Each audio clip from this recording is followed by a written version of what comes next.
wameendelea kuangamiza hili taifa. Leo hii mmesikia masuala ya umeme. Hili ataongelea mbunge vizuri.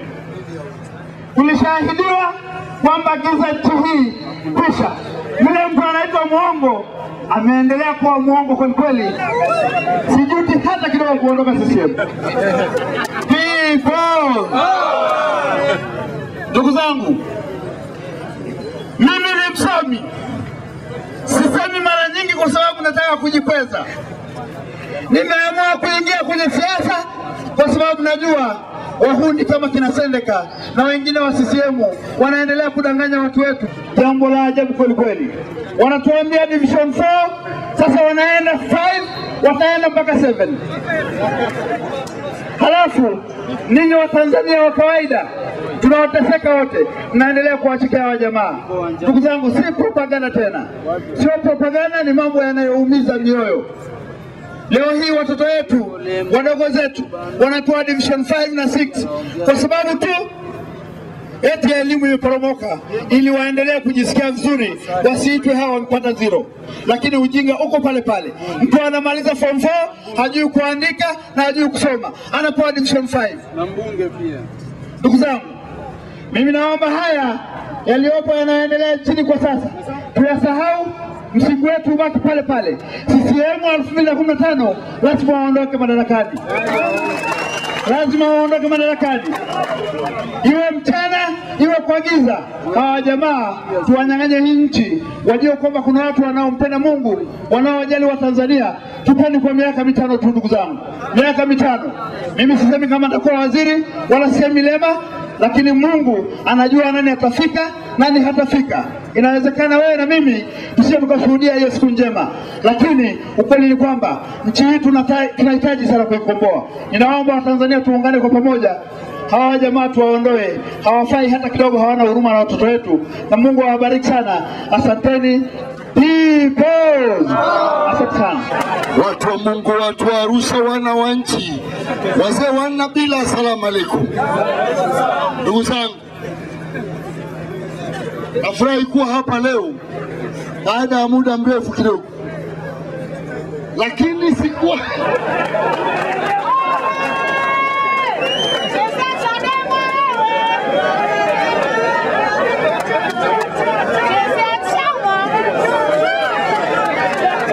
ndugu zangu, huyu bwana amenitania, alafu kanitania ambapo sipendi. Si kwamba nimenenepa, ni kwamba nina amani ya moyo. Na hili ni jibu kwa wale kuku mboga wajinga wapumbavu wa CCM kwamba walikuwa wananitesa na utumbo wao ambao. Mheshimiwa mbunge, wewe unaenda bungeni kesho kutwa tarehe 3, mwambie Kigwangwala, mwambie Kigwangwala ameandika mitandaoni kote eti nimerudi CCM. Mwambie Kigwangwala, kwa sababu yeye ni mbunge, sitajibizana naye mahali pengine, mimi nakwenda Nzega. Majibu ya ujinga wake aliyousema na kwenda kusema kwa mama yake. Kwa hiyo ndugu zangu, yoyote atakayewaambia eti Mananga karudi CCM, waambieni, hivi mfungwa anaweza kurudi gerezani? Kwa hiyo hilo limeisha, sio? Kazi yetu moja tu, tunaendelea kufuata itikadi za chama chetu. Kazi moja kama Ndalema anasema, tunawashughulikia wa jamaa kama fuko, hapa kwa hapa.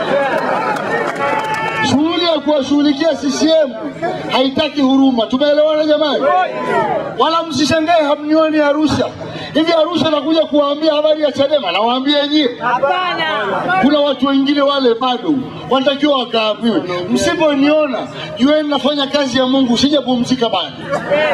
Na wala sitapumzika mpaka Tanzania ikae sawa sawa. Kwa hiyo mkisikia Mananga hayupo, weka mkono juu, sema Mungu amjalie. Kazi kule bado ngumu sana. Haya mabwege anafanya mambo mabaya sana kule. Juzi kama Ndalema sikuwepo, walifanya ujinga waliofanya kuhusu kamanda wetu. lakini nimesikia wamesema anayefuata ni mimi. Nikaambia haya, fanyeni, au sio? Kwa sababu uwezo wa akili zao umefikia hapo, haya na wafanye. Kama ni picha wakachapishe, watengeneze kabisa, au sio? Lakini tunachokisema, matatizo ya Watanzania ni zaidi ya picha. Mnapochapisha picha, jueni Watanzania wanataka maji. Wakitengeneza picha, wajua Watanzania wanataka elimu bora. Wakitengeneza picha, wajua tunadai vijana hatuna ajira. Waendelee kutengeneza. Na sisi tunachanja mbuga tu, kwa sababu Chadema mpango wa Mungu. Mungu anabariki kazi ya mikono yetu na sauti zetu. Tunakwenda brother. Kwa hiyo ndugu zangu, na leo niseme, nafahamu chama chetu sasa, wako viongozi wangu watasema, lakini nilisema kwenye upande mwingine, tunapita kwenye wakati ambao wasioelewa wanasema ni wakati mgumu. Sio wakati mgumu, angalau ni kipindi cha mpito. Ili dhahabu iwe dhahabu ya kweli, lazima ipite kwenye tanuru la moto iwe dhahabu. Vinginevyo itakuwa kipande cha chuma hicho. Hatumdhihaki yoyote. Tutammisi ndugu yetu sisi, tutammisi. Au sio? Si mshikaji wetu. Lakini tuko baharini wote, tumepanda kwenye meli, kwenye mtumbwi, sawa? Tukiwa kwenye mtumbwi, kwa sababu wewe una kiu, halafu ni muoga kukinga mkono kwenye maji ujwe, eti unaona njia salama ya kutibu kiu yako ni kutoboa mtumbwi. Ukitoboa mtumbwi utakunywa maji, si ndio? Lakini kiu yako ikiisha, tutazama. Tunachosema ni hivi, hatukubali kuzama. Utazama mwenyewe.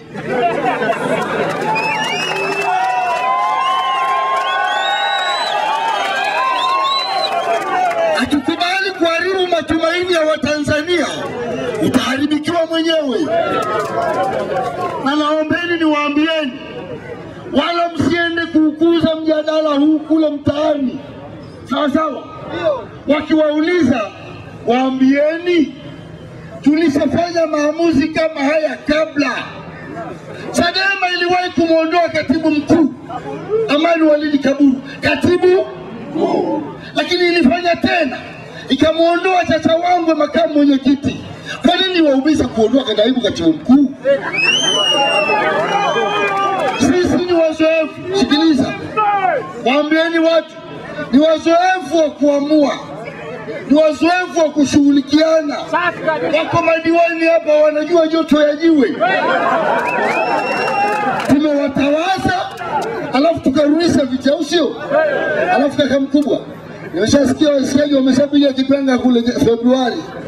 Sometini kama upepo hiyo. Wanaenda kukandikwa bao la 5. Au sio? Tumeelewana jamani? Narudia kuambia ni watu wa Arusha, nyinyi hapa ndio staili ya maisha ya Chadema Tanzania. Kule tukienda na kaangumilia, tukizunguka tunasifiwa, tunaheshimiwa kwa sababu tunatoka Arusha. Sio kwa sababu inaitwa Bananga, wala sio kwa sababu ni Emilia, kwa sababu sisi ni watu wa Arusha. Alafu chini washikaji zake huyu jamaa anaitwa Lele. Basi tu. Lakini tumepata heshima. Leo tunapata heshima kwa sababu tunasimamia ukweli. Na zoezi letu ni moja, tutabaki kusema ukweli.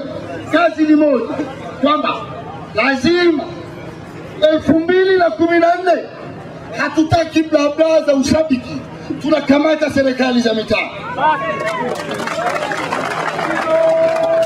Nawaambia, sasa tu msemo, wanasema vibaya bro. Wanasema sina mke. Asema naye.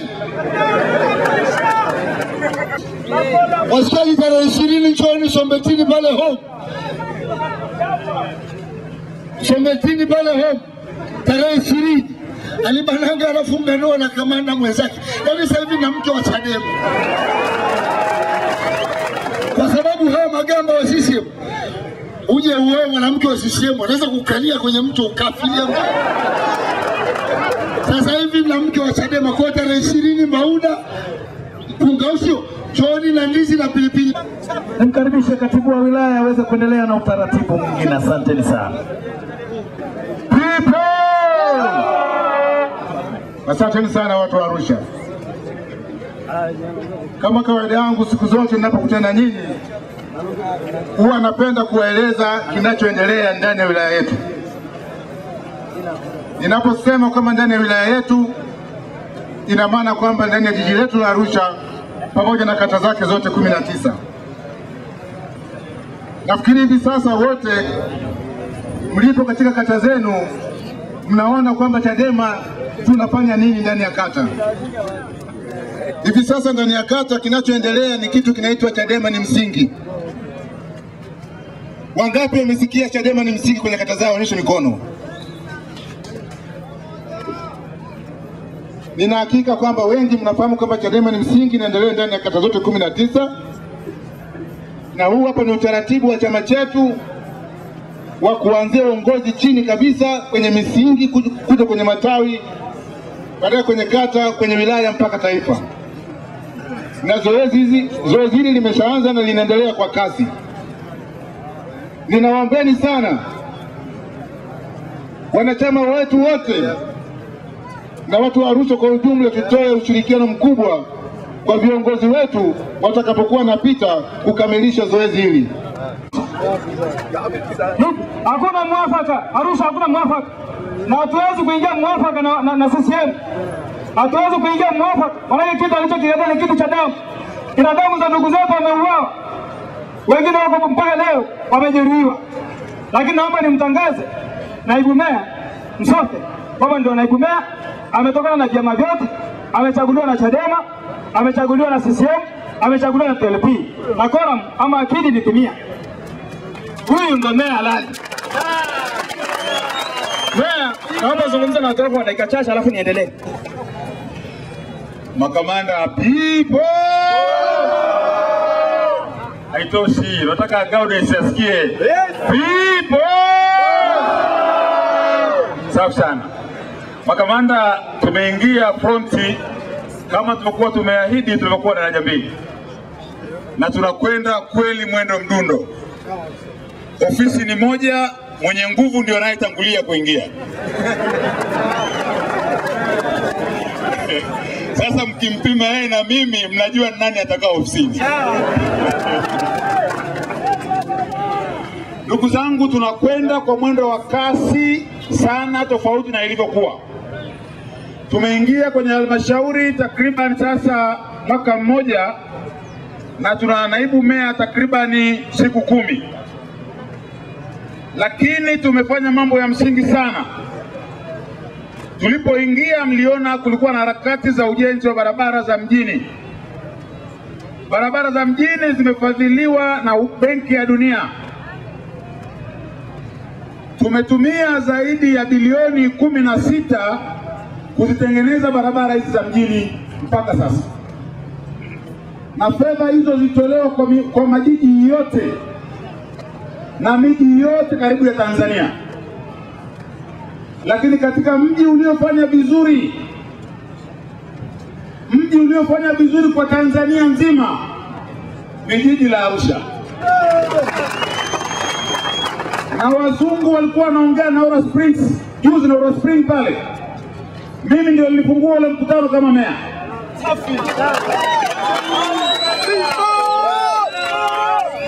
Wale wazungu walisema hawajawahi kuona kwenye nchi zote za East Africa watu wamepewa fedha na bado ikabaki fungu likajenga barabara ya ziada.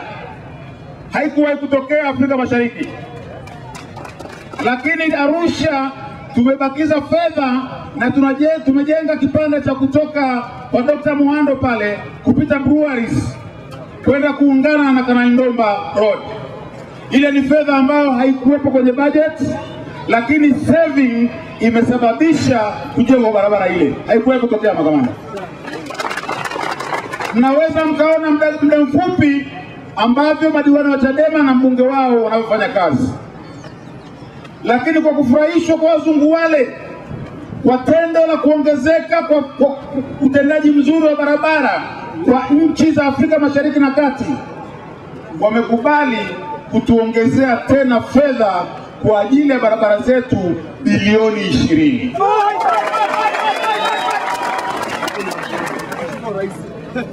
Bilioni 20. Kesho mimi nakuwa na bilioni 20D. Mimi kesho nitaondoka kuelekea Dar es Salaam kwenda kukutana na wale wazungu kwa ajili ya kukamilisha taratibu za kusainiwa kwa pesa hizo.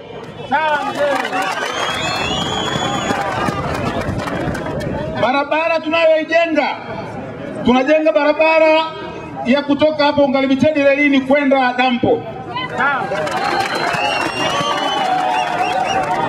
Barabara ile imekuwa ni kero, mji unakuwa mchafu kwa sababu hakuna uwezekano wa kupeleka takataka kutoka mjini kwenda dampo. Tutajenga kilomita 3 ile barabara ya Njiro. Sio kama tunakwenda kwa mbunge, hapana. Yaani tunajenga tu. Barabara ya Njiro ile tutaijenga na yenyewe kilomita 3. Lakini utaona kuna viraka mjini kama kiraka hichi hapa. Asambetini baba. Asambetini pia kuna kilomita 1, mita 1000.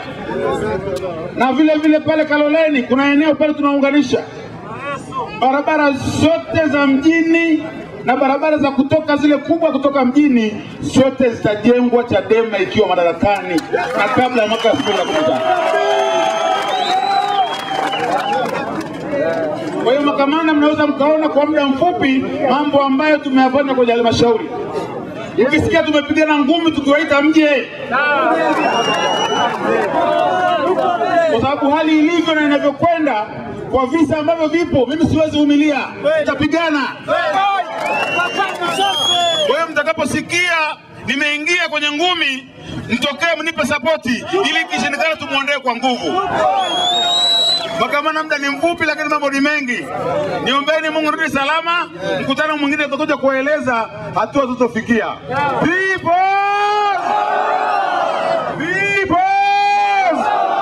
Asante sana. Ndugu zangu, na mambo mawili ya msingi. Moja, umeme, na pili wasaliti. Ndugu zangu, wengi wanataka kusikia kabla hata ya umeme chama chao kiko sawa, si ndio jamani? Ndio. Na hapa tumejadili na viongozi tukasema hakuna, hatuambii. Tunapiga umeme, maji, barabara, hapo tunafunga mkutano. Lakini viongozi wanasema wananchi hawa wana mashaka. Ndugu zangu, waliovuliwa wanachama, uongozi, wana sifa ya kuvuliwa wanachama.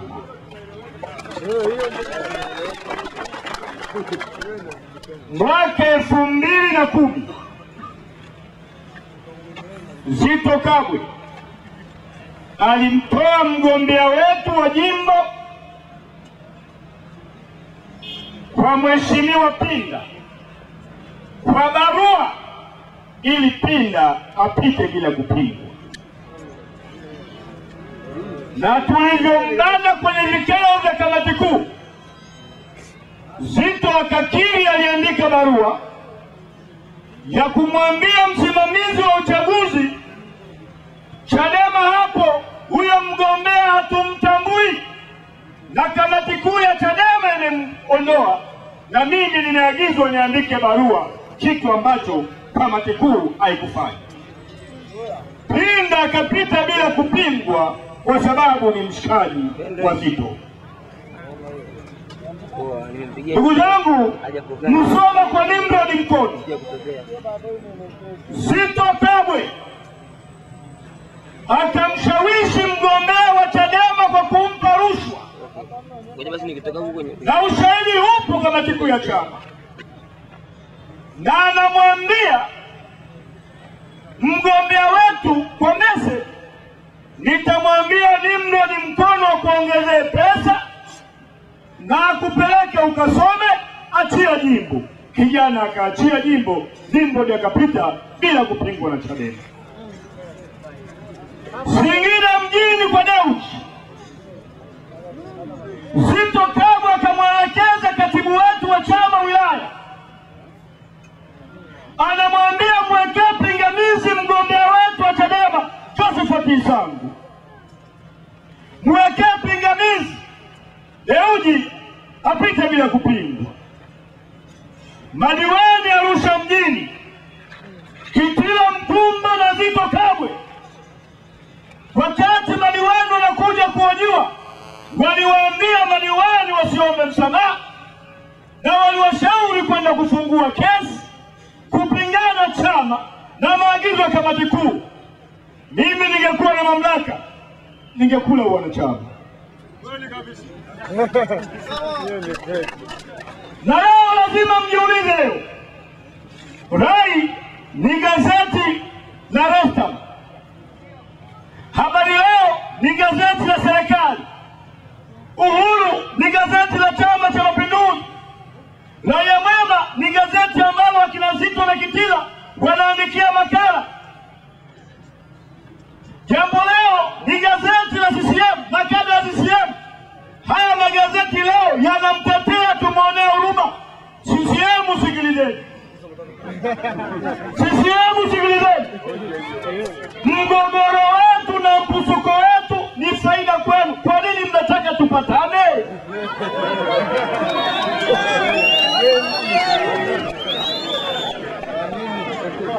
Ninaona Habari leo, nikasoma Rai jana, nasoma vichwa vya habari vya Uhuru. Uhuru inataka tupatane na Zitto Kabwe, gazeti la CCM. Rai linataka tupatane na Zitto Kabwe, gazeti la Rostam na Lowassa. Jambo Leo linataka tupatane na Zitto Kabwe, gazeti la kina Ridhiwani. Uhuru gazeti la Chama cha Mapinduzi. Wanalia kweli. Mwigulu anataka tupatane, Nape anataka tupatane. Jamani, Peter Serukamba analia, anataka tupatane. Chadema mmefanya vibaya, mrudisheni Zitto. Sisi tukifanya vibaya ni faida kwa Chama cha Mapinduzi. Ndio. Sasa kwa nini mnatupatanisha? Hatutaki.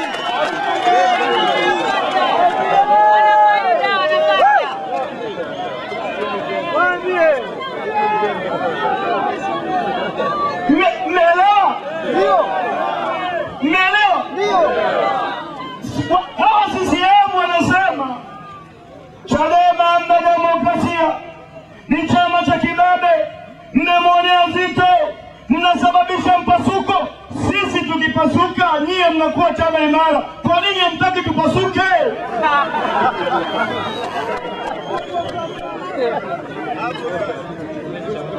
Mnaelewa? Nasoma Mwigulu siku tumemtengeneza Zitto. Na ndugu zangu wewe niwaambie, wanasema haya yote chokochoko wameanzisha leo.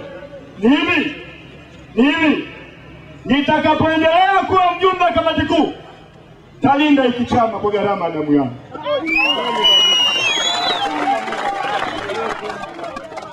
Leo Mwigulu anataka Chadema ipatane na Zitto. Mwigulu anaandika makala kwenye mitandao. CCM inasema Chadema inaogopa uchaguzi, Chadema inamwogopa Zitto. Sikiliza Mwigulu wewe, Mkapa alipochaguliwa kuwa mwenyekiti wa CCM alishindana nani? Katiba ya CCM hairuhusu. Alianza Nyerere, akaja Mwinyi. Mwinyi alipingwa na nani? Mkapa alipingwa na nani? Kikwete alipingwa na nani? Haya wapi? Hivi hakuna chama chenye demokrasia kama Chadema, lakini hatutakubali demokrasia ituletea uhuni kwenye utawala wa juu.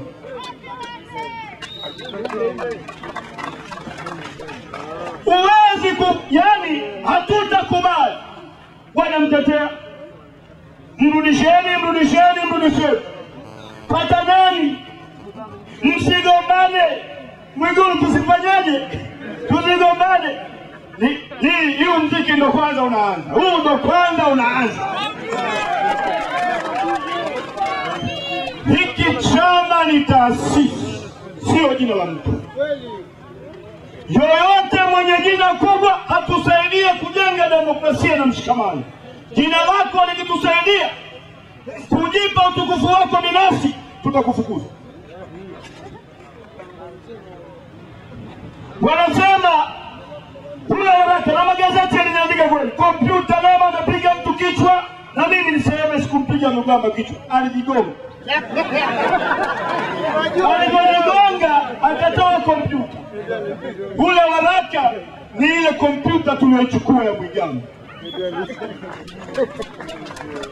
Walikuwa wanataka nitumie kanuni na utaratibu. Eti Mwigamba aende na kompyuta yake, aandikiwe barua kwa mujibu wa kanuni, aambiwe yahusu kuomba kompyuta yako kwa uchunguzi, alafu ajibu yahusu majibu ya kompyuta kwa uchunguzi. Nikasema kuna hata kuna shortcut. Leta.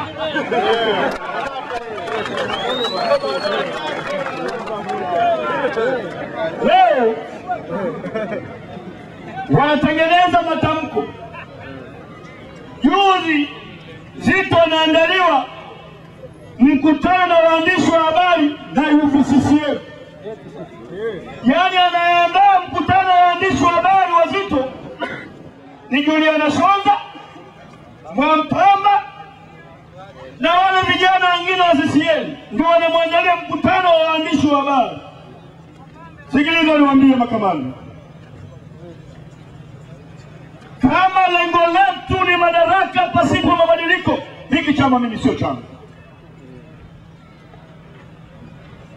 Wanasema mgogoro umeanza, Chadema itakufa kama NCCR. NCCR na TLP walishindwa kufanya maamuzi ya kushughulikia wasaliti. Ndio maana Yatonga ameua vyama. Yatonga alitakiwa fukuzwe. Kilichoua NCCR na TLP ni kumuona Yatonga anapiga dili na CCM, wakamwacha. Sisi tukushtukia na chama chetu bana, tumejipanga. Hatuangalii Mbowe, hatuangalii silaha, hatuangalii Lema, kula kichwa.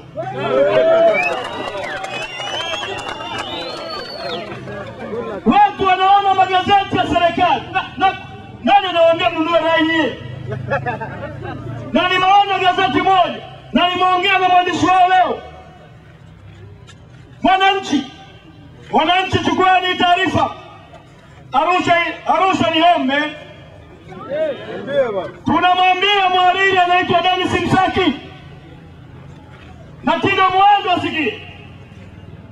Anatumika vibaya na ndio aliyetumika kumweka Rokatare ndani. Dennis Msaki wako hivi na vitu. Kila saa wanatafuta habari. Baregu wasema hauwezi kuwa wewe ni mjumbe wa kamati kuu. Kamati kuu ikishaamua tumeamua wote. Hakuna cha Baregu wala nini. Kamati kuu ikisema toka. Ilikuwa ni uamuzi wa kura. Sasa hili gazeti linaanza kuharibu heshima yake. Sio waandishi walioko hapa. Mhariri anaitwa Dennis Msaki ambaye alitengeneza kesi Rokatare amekaa magereza zaidi ya miezi 5. Tunaonya, endeleeni kuandika story za kuendelea kuchochea mgogoro wa Chadema. Chadema haitaparanganyika kwa sababu ya mgogoro. Chadema itaimarika kwa sababu ya changamoto ya mgogoro. Watu mnaogopa. Mheshimiwa, gazeti limesema nini? Limesema Chadema hatarini. Sikiliza, wamesema viongozi wangu hapa. Tulifukuza majiwani wangapi hapa?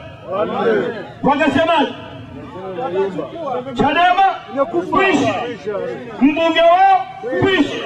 Leo tuna naibu meya.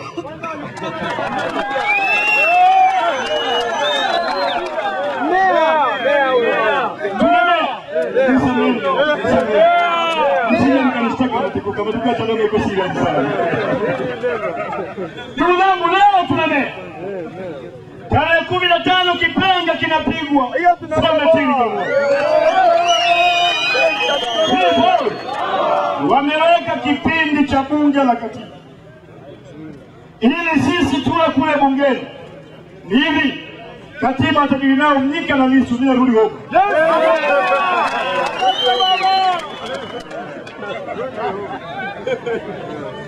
Wameweka maksudi ili ngoma, lakini ngoma hivi Sometini mnahitaji katibu wa kazi? Hamhitaji. Hiyo ngoma mnaipiga wenyewe. Wakamfukuza Walid Kaboru, wakasema Chadema imekwisha. Chadema imekwisha. CCM walipoingia Mangula 2005 kwenda na 10, wakati Lowassa amejiuzuru, wakazi ufisadi, tutafukuzana, tutavuana magamba. 2010 kwenye uchaguzi waliyemwita fisadi na mwizi Shenge na Lowassa, Kikwete akaenda kuombea kura.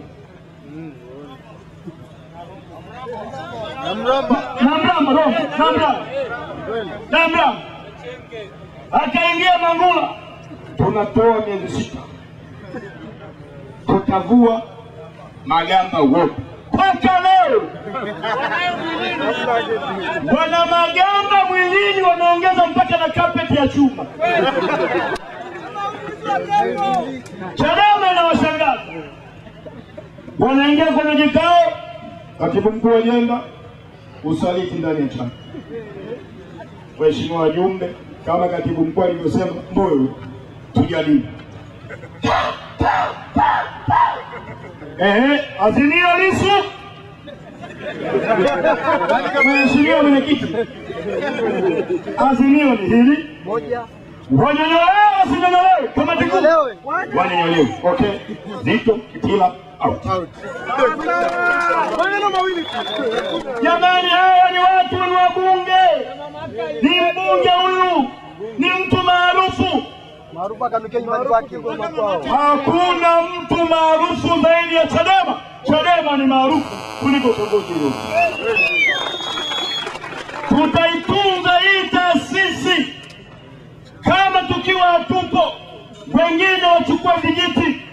Wakiwa hawapo, wengine wachukue vijiti. Kama kuna kiongozi maarufu hapa, umaarufu wake utusaidie kujenga chama na sio kuua chama. Wanasema mkimfukuza Zito, watasema chama cha kikanda. Ni hivi, sikiliza wewe. Wanaohukumiwa mahakamani Arusha, majambazi wote wametoka kanda kaskazini. Mbona mahakimu sio mahakimu wa kanda? Usinywe mawazo. Fanya makosa, toka. Na mimi naangalia tu wanapoongea kwenye mitandao. Sikamati kuu itaitwa. Sina mimi ni mjumbe. Ikiwezekana wacha wakawa wabunge wa mahakama. Kama chama hiki kitakufa kwa sababu ya misingi ya haki na ukweli, wacha kife. Hatuwezi kufa. Wakajua akipigwa, wakaanza kutengeneza matamko. Tengeneza matamko kwenye mitandao ya jamii. Sisi hatutaki. Wewe nani? Wewe nani wewe nani? Wewe na mke wako fanyeni mgomo ndani. Wananchi wote Tanzania wanaipongeza Chadema kwa kuweza kufanya maamuzi ambao chama chochote nchini hakiwezi.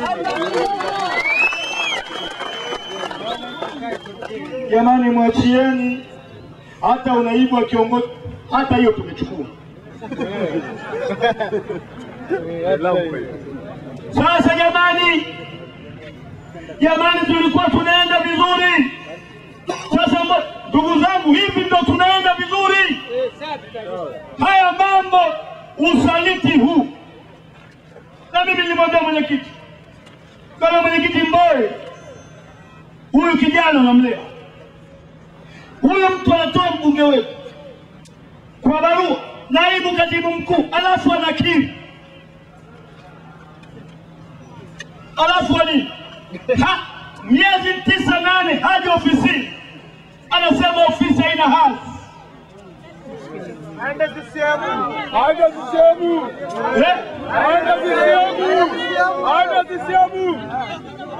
Wanasema sisi tulimpenda, lakini Bwana anampenda mimi.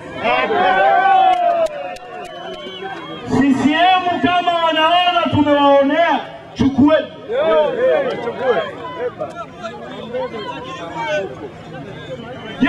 CCM wanapambana kuwatetea. Yaani ukiingia kwenye mitandao ni raha. Januari naye anatetea. Januari. Na huyu mtoto huyu, unajua watoto wa lactogen yao na Serelak yao wanashika. Huyu Januari hata kampeni ya juu. Ni kutembea laptop kwa minyosho. Nimeona kwenye Twitter. Chadema itafakari maamuzi yake, imrejeshe zitokani. Januari, wewe ni kati ya watu ambao wamezaliwa kwenye CCM. Sasa Chadema kama inakufa, si sherehe ya familia yako, kwani watusaidia? Tuachieni inoma, tunaimu.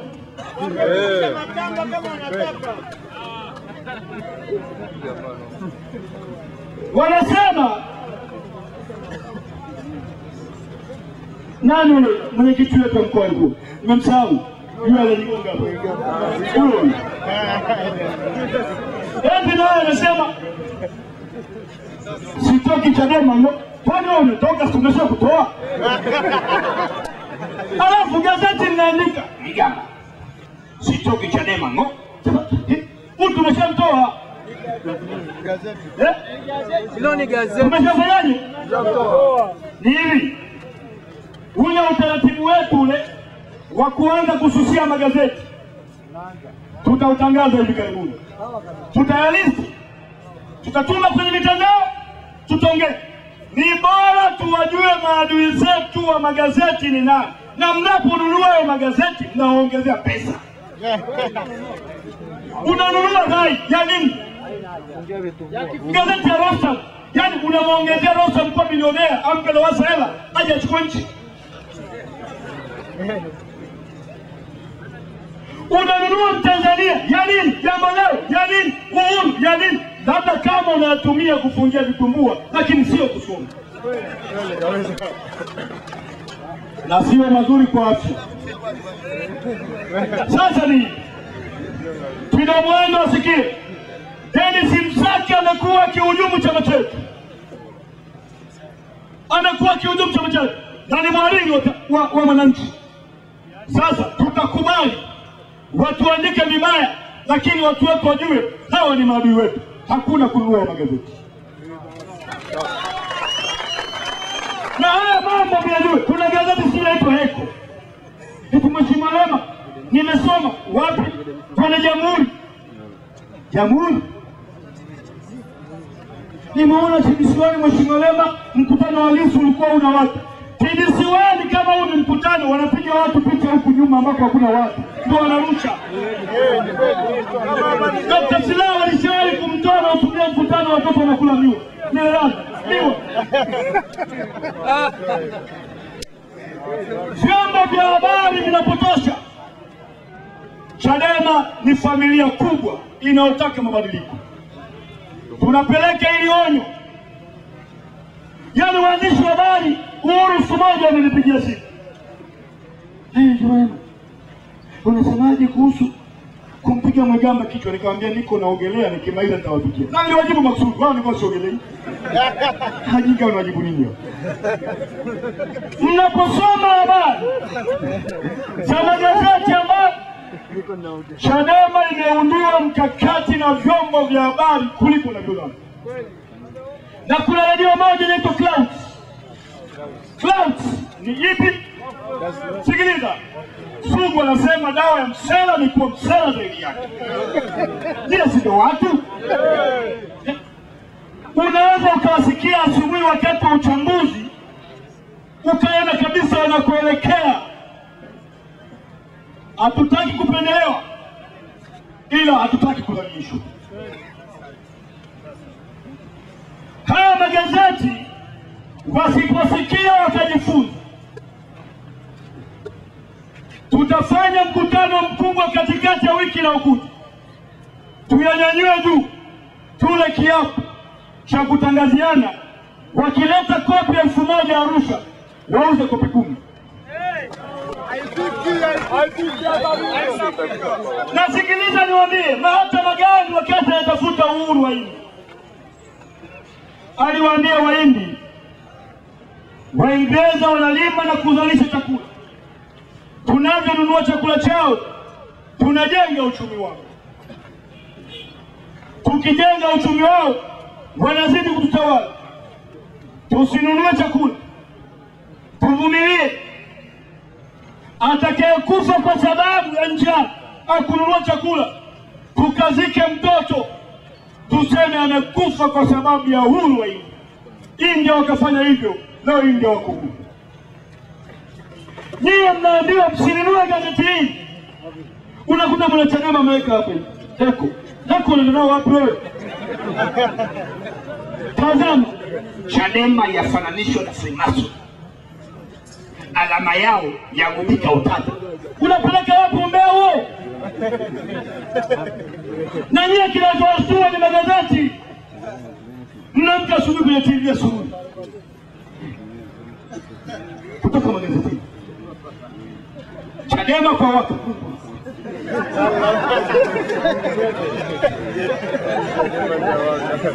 Sila matatani. Anaamka asubuhi ajamwaga hata wife mjini. Naomba Eko. Jambo leo. Vita ya Lema na Zitto yafika mabaya. Wajumbe wa baraza kuu watoa tambii. Jambo leo.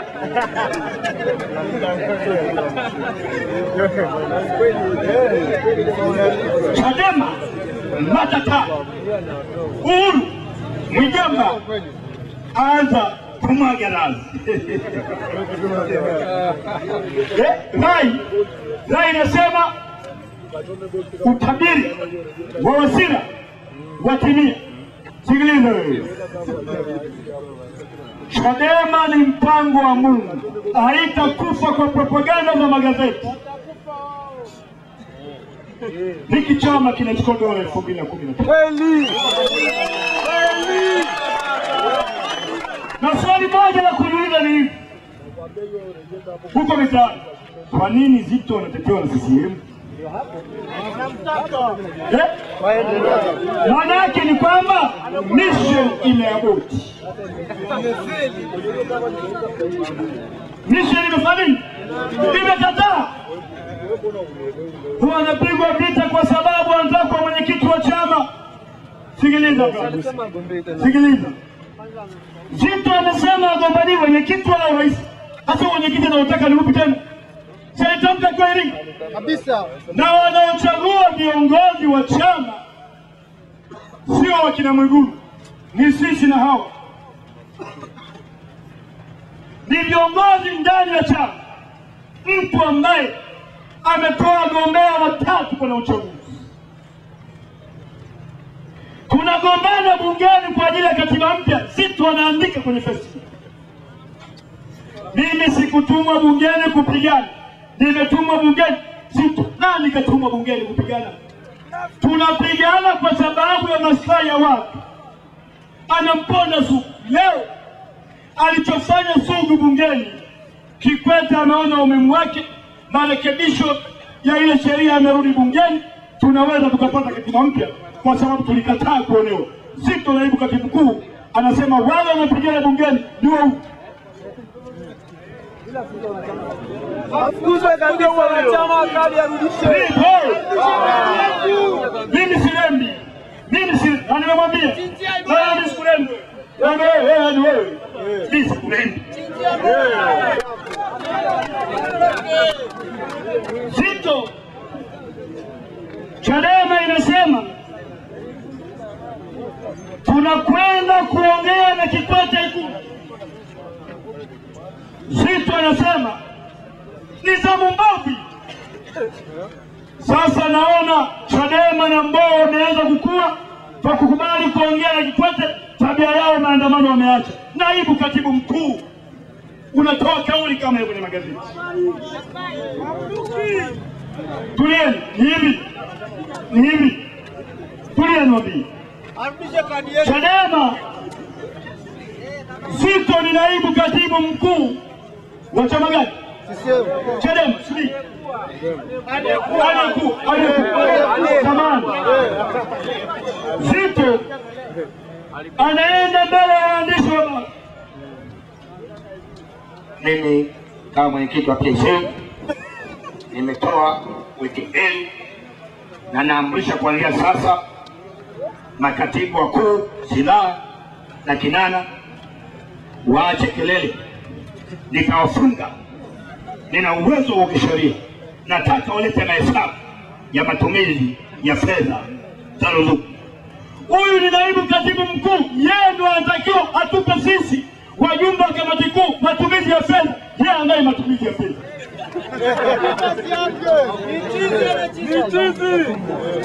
Unamwona kama ndo vipi? Bila sikuelewi.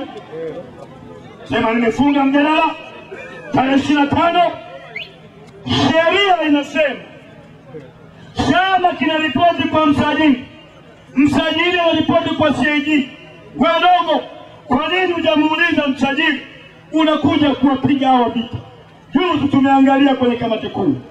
Msajili anaomba msamaha vyama vya siasa kwamba CAG wamekosa pesa ya kukagua vyama vya siasa, waendelee kuvumilia, watapewa taarifa wakaguliwe lini.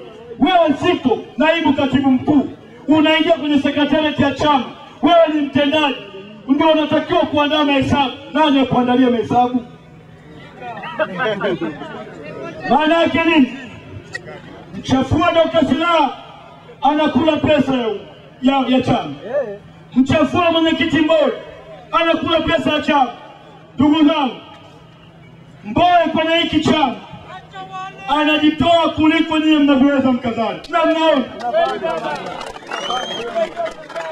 ni mwenyekiti ambaye halipi mshahara, lakini anatoa pesa zake kujenga chama. Mbowe ni tajiri, atazunguka nchi nzima kwa kutumia fedha yake. Analala barabarani. Dogo miezi 8 hajaja ofisini. Juzi anaambiwa njoo kamati kuu, anamwambia mbunge wetu mmoja, mwe mkiwa mnaandaa vikao vyenu, mwe mnatupa taarifa wiki 3 kabla. Wewe Zito ndo unatakiwa kuandaa kikao cha kamati kuu, tena wewe uandaliwe na upewe taarifa. Mtu unaingia kwenye sekretarieti ya chama, wewe ni mtendaji, ndio unatakiwa kuandaa mahesabu. Nani akuandalia mahesabu? Maana yake nini? Mchafua Dr. Slaa anakula pesa ya chama. Mchafua mwenyekiti Mbowe anakula pesa ya chama. Ndugu zangu, Mbowe kwenye hiki chama anajitoa kuliko nyinyi mnavyoweza mkazani. Na mnaona ni mwenyekiti ambaye halipi mshahara, lakini anatoa pesa zake kujenga chama. Mbowe ni tajiri, atazunguka nchi nzima kwa kutumia fedha yake. Analala barabarani. Dogo miezi 8 hajaja ofisini. Juzi anaambiwa njoo kamati kuu, anamwambia mbunge wetu mmoja, mwe mkiwa mnaandaa vikao vyenu, mwe mnatupa taarifa wiki 3 kabla. Wewe Zito ndo unatakiwa kuandaa kikao cha kamati kuu, tena wewe uandaliwe na upewe taarifa. Mtu kama huyu hatuwezi kuvumilia, hatuwezi kuvumilia. Anaharibu chama sana, anaua demokrasia, Afukuze wanachama. hela ya Uswisi. Na mimi nakwenda bungeni, haki ya Mungu mtasikia. Tumekubaliana kwenye chama, jamani, kuna fedha nyingi zimeibiwa, zinafichwa kwenye mabenki ya nje. Wewe ni msemaji wetu wa mambo ya fedha, kalipue wewe. Tuitake bunge liunde kamati teule ya bunge ichunguze hizi fedha, na haya majina tuyataje. Dogo akaenda na majina nikamwita mimi bungeni, kaambia Zito, nipe hao majina nikuonyeshe. Nikaambia Zito, kutaja mwizi inahitaji itifaki. Akaniambia Lema atakupa. Hajawahi kunipa majina. Leo imekuja bungeni, serikali ikaona hii tunaisha. Ni kweli fedha imefichwa Uswisi, pesa mingi zaidi ya bilioni 400. Serikali imekuja bungeni, serikali inasema, Mheshimiwa Spika, Mheshimiwa mkuu wa serikali, tumekubaliana serikali iunde tume ya uchunguzi, majibu yataletwa bungeni. Zito anakubali serikali iunde tume, yani walioiba wanaunda tume ya kujichunguza. Maana yake nini? Amezima mjadala bungeni. Kwa nini amezima mjadala bungeni? Naendelea kutafakari. Hayo majina mimi nipewe. Kwani jamani, si niandikie tu? Kama nikikota andika Jakaya Mrisho Kikwete, kama ni Makinda andika Hana Makinda, nipe. Sihitaji kibali cha bunge, sihitaji mwongozo wa spika, na apiga hadharani. Sasa leo bungeni ukitaka kuongelea Uswisi, Mheshimiwa Lema, hilo serikali imeshaunda timu italeta jibu. Mjadala umezima. Swali, kwa nini Zito amekubali serikali iunde kamati ya uchunguzi wakati serikali ndio inatuhumiwa? Nini wanasema? Yeye ni watu wetu, yeye ndio supporter wetu.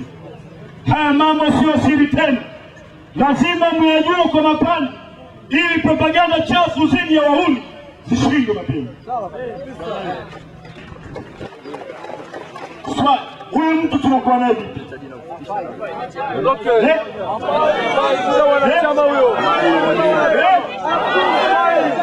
Anafaa mimi nikienda Dar es Salaam, kama kikuu ikiitishwa,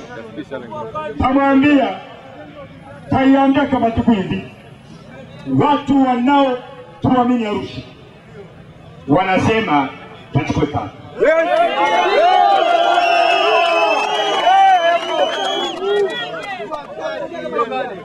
Kuchukua nini?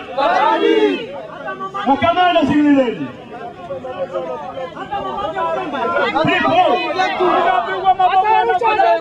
Haya ndo mambo mnatakiwa kuyajua. Haya na Arusha hapa nimempiga marufuku.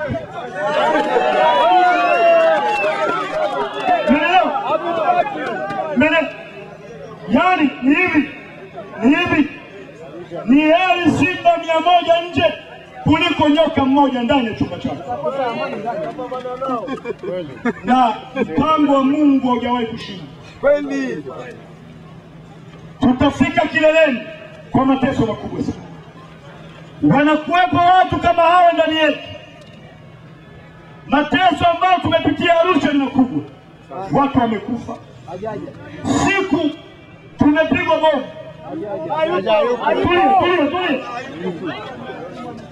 Tumepigwa bomu mwenyekiti wake wa taifa na mbunge mwenzake tumekosa kuuawa.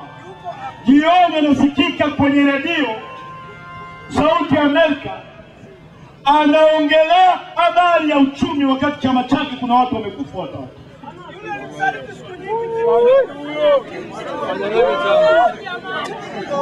Kwa maana mimi juzi alivyonichangua kuhusu posho nikanyooka nani.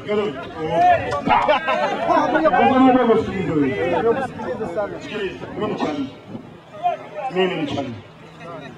Kwa kweli mimi niseme huyu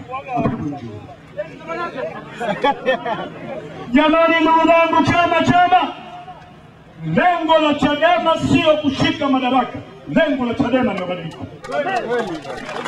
Tukishindwa leo kuanza kuchukua maamuzi ndani yetu, tukipewa serikali, Amani Golugwa akawa waziri wa mambo ya nje, James Mili akawa waziri wa mambo ya ndani, akafanya makosa na anamiliki polisi, tutawezaje kumchukulia hatua? Tukisema leo hatuwezi kuwachukulia hatua wasaliti ndani ya chama chetu, tunamhukumu mmoja Kikwete kushindwa kumchukulia hatua Lowassa na watu wengine. Hatuwapingi CCM kwa sababu ya rangi ya chama chao, tunawapinga kwa sababu ya matendo yao. Chadema tukiwa na matendo yale na mkagundua tuna sura ile, tabia zile, wacha kushabikia chama hiki, tafuta chama cha siasa. Na mimi na viongozi hapa, umaana wetu kwenu ni kazi ya kujenga chama ya demokrasia na sio kazi nyingine. Tukishindwa piga chini mimi.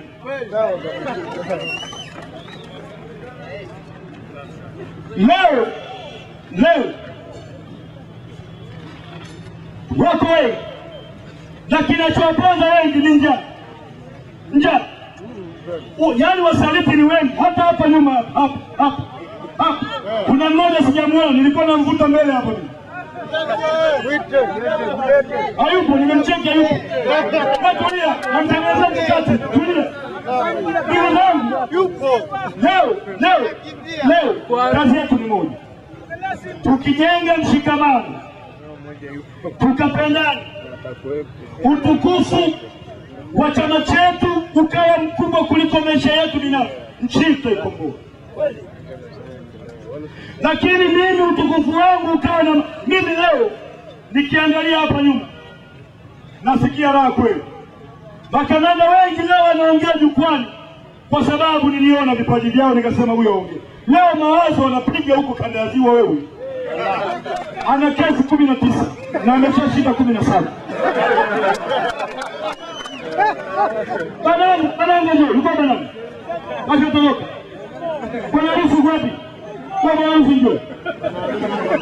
Huyu bwana harusi. Bananga huyu. Huyu Bananga alikuwa mjinga sana hapo zamani za kale. Amekuja Chadema anapiga polo. Amenenepa.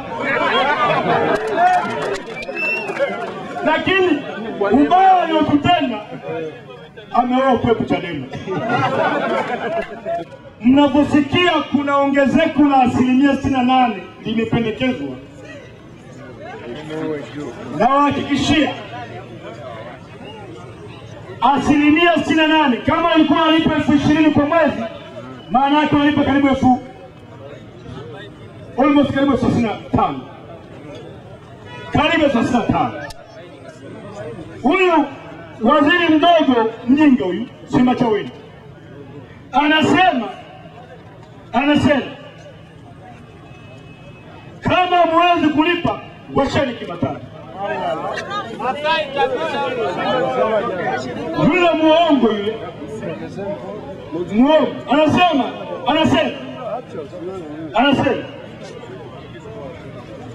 Watanzania mwezi kuwekeza kwenye biashara ya gesi isipokuwa matunda na juisi.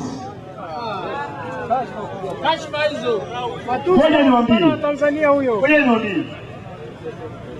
Ukiona umekuja nyumbani kwangu, mke wangu akakudharau, maana yake ananidharau mimi kabla ya kudharau wewe. Hawa watu kwenye bunge wanatushinda kwa wingi. Mimi naenda bungeni, huu ujinga wao tuupinge kwa kwenda barabarani. Umeme ukipanda kwa 68%, sikiliza, gharama ya kunyoa itapanda, kusoga mahindi itapanda, kutengeneza madirisha itapanda, nondo zitapanda bei, mabati yatapanda bei, sukari itapanda bei, watu wengi watapandisha bei, watu wa kila kitu kitapanda bei, kwa sababu umeme unaoperate uchumi kwa 85% mpaka 90%. Umeme sio tu wa kuwasha taa, umeme ni uchumi. Huyu waziri alisema hakutakuwepo na mgao Tanzania. Ngoja niwaambie, sio kwamba eti mtambo wa Songo tunafanywa service. Hakuna miti, hakuna mvua za vuli, maji yamekauka. Kwa hiyo kule kunakozalishwa umeme hauzalishwi. Watanzania mmezoea umasikini, mpaka umasikini umekuwa sehemu ya maisha. Tulienda na kamati ya bunge Malaysia, siku 4 zimepita. Tunaambiwa Malaysia watoto walioko shuleni wanafikiri umeme umeumbwa na Mungu kwa sababu haujawahi kukatika. Wana umeme na katika kila kata wana generator. Malaysia, zile generator ni kwa ajili ya backup kama umeme ukatika ghafla. Wanatuambia wanaotufanyia presentation kwamba zile generator huwa zinawashwa, zinakaa siku 3 mfululizo ili zisiharibike, lakini sio kwa sababu hakuna umeme. Mwaka 81 Tanzania ilikuwa na uchumi mkubwa kuliko Malaysia. Leo ukienda Malaysia inaikimbiza Uingereza hapo nyuma. Hawa watu akili zao ni ngumu. Ndio maana waziri anasema kama hamwezi kulipa bili, washa kibatari. Alafu umeme wenyewe uko wapi? Uko wapi? Uko wapi? Yaani mmezoea. Sasa sikiliza, nimeona kwenye mtandao wanasema watu wa Arusha bana kwa maandamano. Sikiliza wewe, haya maandamano yana msingi mmoja, kuambia watawala msipojirekebisha kwenye hili tunaweza tukafika Ikulu kwa miguu. Haiwezekani waziri huyu jamani chizi anaongea kwamba hamwezi kulipa, lipa, washe kibatari. Sasa kama Tanga hawezi kuandamana, Dodoma hawezi, Singida hawezi, sisi tutawakilisha Watanzania wote ili tuwe baraka kwa nchi yote.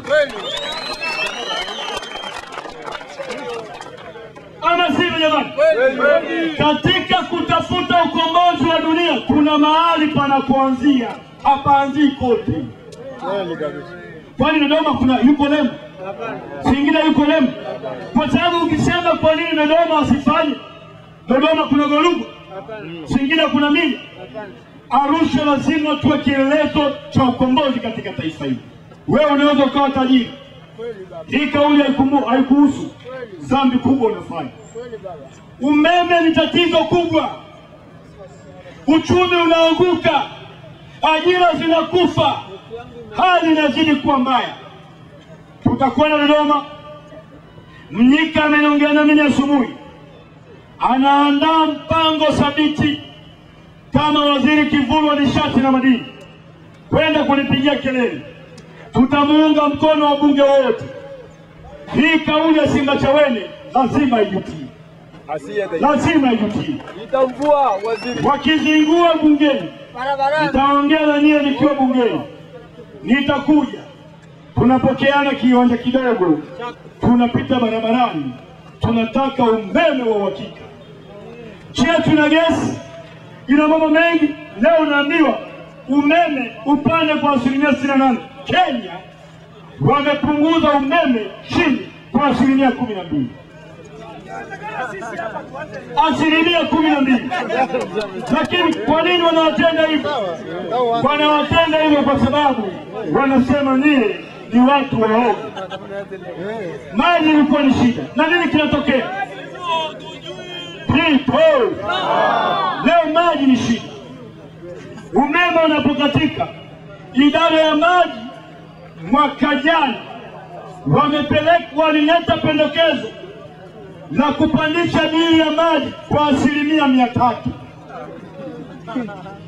Yaani maana yake maji kama ulikuwa unalipa shilingi 10,000 ulipe shilingi takriban 30,000. Sasa ndugu zangu, kazi ya mbunge ni kuhamasisha. Kazi ya mbunge ni kuongoza wananchi wake. Kama umeme hauwakeri, mimi unanikera sana.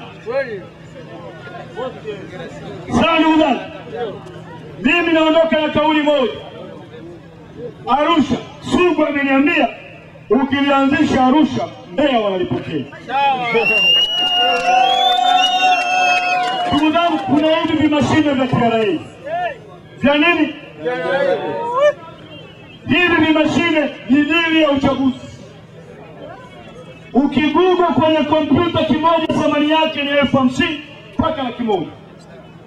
Mnauza shilingi ngapi? 800,000. Kwa nini mnanunua? Hivi nani amewaroga askari?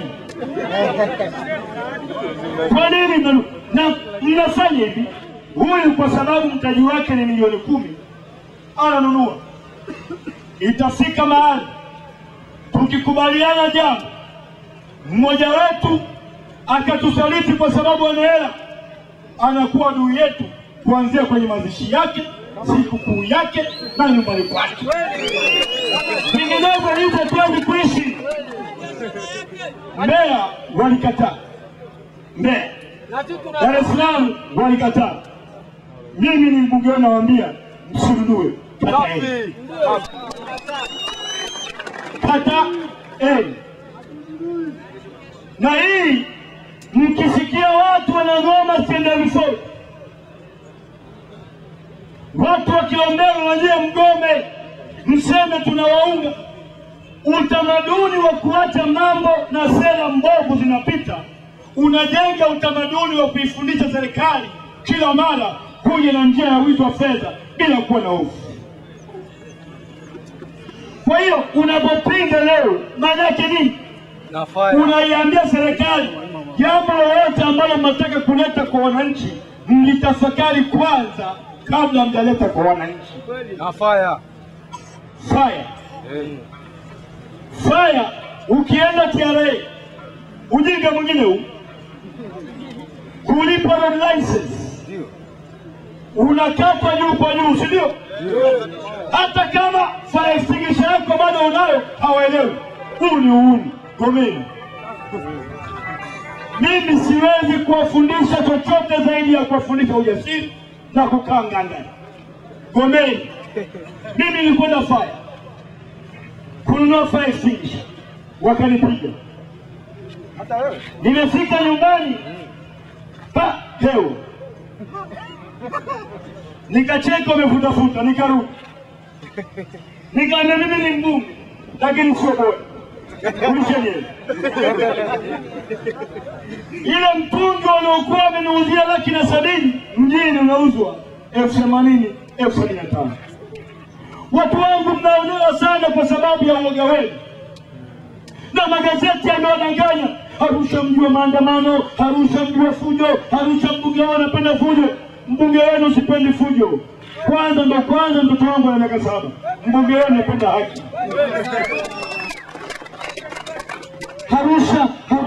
Arusha. Hizo kelele za Arusha, maana yake mmekuwa. Muulize Bananda huyu. Waweza kinamili. Ukienda Dar es Salaam na mwana Bananda ndani, anakula msosi, anaambia umelipiwa. Ni kwa nini? Chadema ya Arusha hii. Muulize. Takwambia muulize. Juzi tuko na yao Sugu hapo. Wamekuja vijana kama 40. wasema tumesikia mlikuwa hapa. Tunashinda tunacheki, hata tunaomba tupige picha, tunawapenda. Watu wanapenda kazi yenu Arusha. Na kazi yenu sio mimi Lema nafanya. Mimi nawakilisha. Nyie mnakaa nyuma yangu. Na ndio maana mambo yanakwenda murua.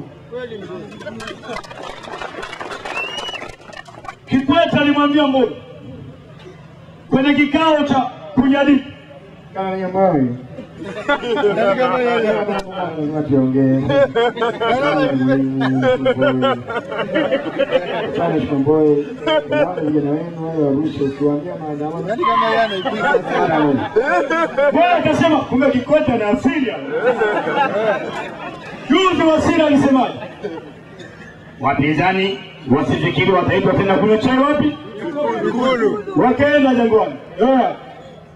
Arusha nda, Mwanza nda, Mbeya nda, Tanga maandamano. Korogwe, Iringa, ondeni maandamano. Super ndugu zangu wa Tanzania. Tunajiona hoja za wapinzani na karibisha Ikulu tuongee. Huyu waziri wako wa mahusiano ameshakideni. Kama wanywe chai, jamaa akasema sio chai. John tupige na msoso mjani. Mimi ndugu zangu, mimi nimekuwa mbunge kwa sababu ya maandamano. Kweli. 2005 walinipiga. Wakasema wamenunua. Kweli. Nikapandisha moyo. Nikasema haki ya Mungu 2010 za kwao wanazopanga. 2010 nikaja pale. Walikuwa wanazipiga. Bwana hii mjonge mnyongeni, nimeshika petroli nyuma. Shika mawe. Wametangana? Bado ni kweli. Mtaona nachelewa na mimi mkanigeuka mkaanza kuniimbia. Kama nipo rap, mtasema na huyo Lema atakuwa amekwisha nyakuliwa kitoka na kuomisa ya kuliwa.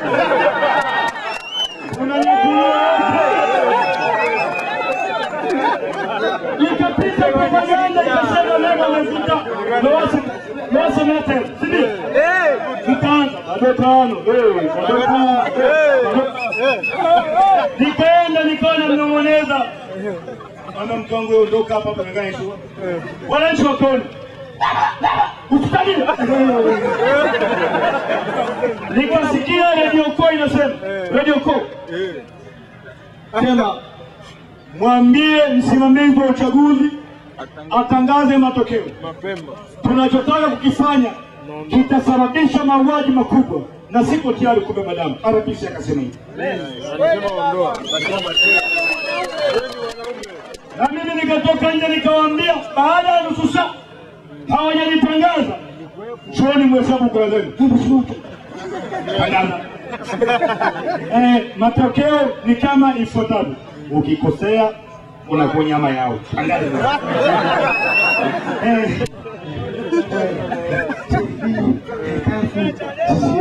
Na mbunge ni Godbless Lema wa chama cha Demokrasia. Kama Mheshimiwa Lema utafuata kadi kesho. Leo.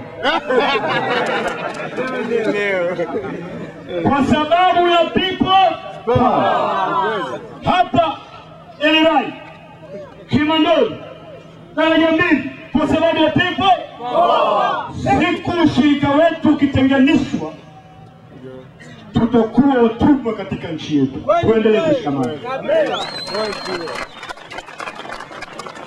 Na mimi nawaambia haki ya Mungu nawapia nife na usiku. Tena sio peke yangu na familia yangu.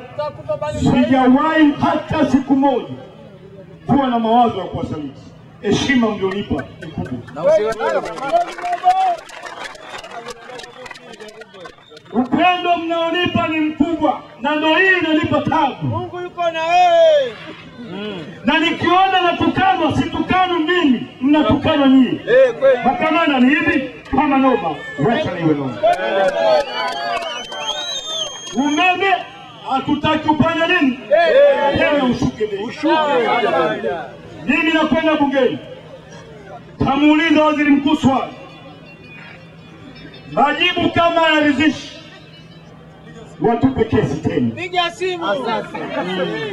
Lakini mwe wananchi, mbona bani yonge tupe yangu mimi ndiona pale tulie Abunje. tulie, nikaenda nikaisema sawa. Akaniita Muna Bani usini kwa, akaja usini kwangu, mimi ni mwekezaji mzawa. Muna Bani amejenga ukuta wa milioni 500 kufungua Kaush. Nikasema mbona hapa kuna dili? Unajengaje fence ya milioni 500 kwa biashara ya Kaush ya shilingi 80,000 kwa siku? Nikaita kamati ya kina Kigwangala, bwana jioni huku ndo kuna ukibaka. Wakaja tukavuta boku, nikaona haitoshi, nikamfuata Mwakiembe Bunge, nikamwambia sikiliza, kuna msela kule anataka kupiga bibi, twende.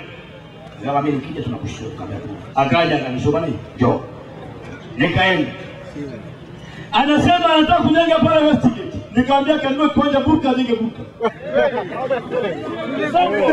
Aende Kisongo. Tanzania iko kwenye mpango wa kufufua reli, alafu leo watu wanataka kumuuzia ile eneo lote kuanzia pale ulipopaona mpaka anakufanyia mikutano Makasege, amekodishiwa kwa shilingi 500 kwa mwezi.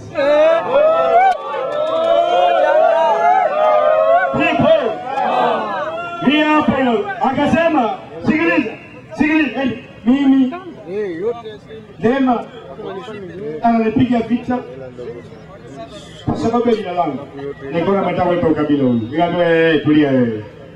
Nikamwambia yeye ni Masawe ni Masai. Iko ile sherehe si Masawe? Hapo si Masawe?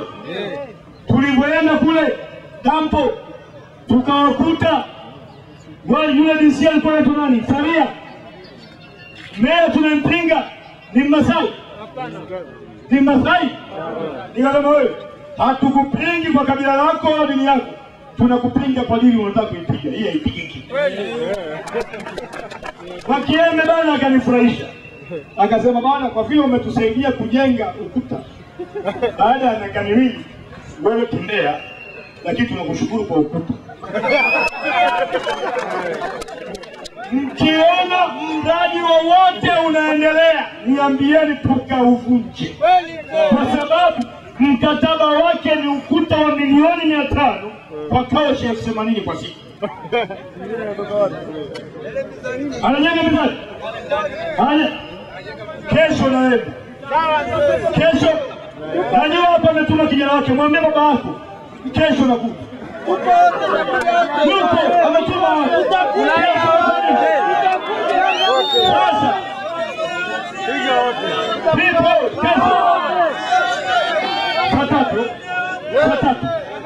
Saa tatu tunakutana kwenye soko pale LMC.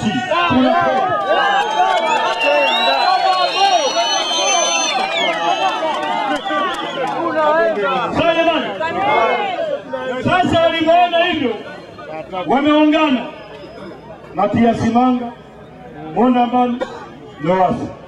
Tafuta bodaboda, tafuta vijana. Makamanda vuteni mshiko ili ukombozi muhimu. Ikija hela wakiondoka lakini usiwajengee taswira kwamba wanakubalika. Nyie bodaboda nyie. Sasa anakuja pale tumeenda kumsomea risala. Ndugu mheshimiwa mgeni rasmi. Mwizi. Kama Lowassa anatembea makanisani kuliko Makasege. Hastahili kula urais mjini. Yesu asifiwe. Mimi sina pesa, nina watu, natoa 200. Bwana Yesu akipiga makanisa kadhaa 10 anaenda kwenye msikiti mmoja. Niliposema rais ni mdini, sikusema kwamba anapendelea Waislamu, ila maana yake ni kwamba Kikwete na Lowassa wamekuwa wakitumia udini kupata madaraka. Unapotumia madhabahu ya kanisa kujijenga kisiasa, hiyo ni kula ya udini. Lowassa haki ya Mungu anapiga misele kwenye makanisa kuliko kanisa. Lazima tunae ungo kule msikia msomi. Kigoma. Dar es Salaam. Yaani yeye kila siku yeye ndio mgeni rasmi. Ndugu zangu sikilizeni. Tarehe 15 kipenga kinapigwa wapi? Wapi? Wapi? Wapi? Bunge la Katiba linaanza Januari. Naombeni ruhusa. Mimi nitakuwa Sombetini. Na mheshimiwa katibu wa kata, mimi ni kuombe. Mkutano wa Jumatatu tuupige Sombetini. Niombe, wewe ni bosi wangu. Tuamshe kwanza kule, walikuwa wajui, tukawape taarifa hii. Sombetini tunaomba,